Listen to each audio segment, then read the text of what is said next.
McLaughlin. I work for McLanahan. I'm an engineer, design engineer, and I work from the Australian office, working as part of a global role within our McLanahan UK and USA division to develop our ultra wash range of plants. I was working part of a team, so my role is come up with the concept design for how we manufacture a nominal 400 tonne per hour ultra wash plant, which is able to take a ROM quarry and turn it into a number of products for the customer.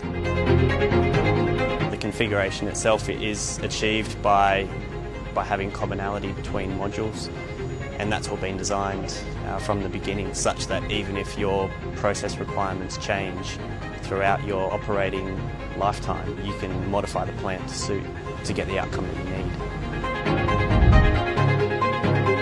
So this plant itself is going to ConExpo in Vegas, and it will be sold on. It's a fully functional plant.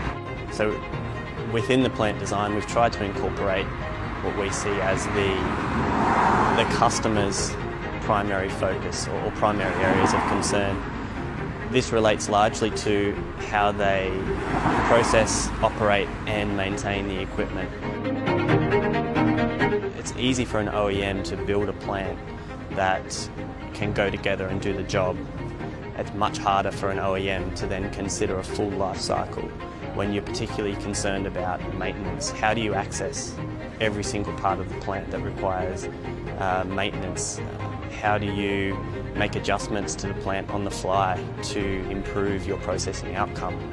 How do you ensure that the plant itself is going to be usable and maintainable for the life of the plant? And how do you ensure that the equipment spares are all up to the task of suiting, a readily changeable or easily maintainable plant? Those are the key philosophies that we're trying to incorporate within all of our designs, and we take that seriously. We want to make sure that the plant is not just fit for purpose from a process perspective, but it's safe and it's easy to operate.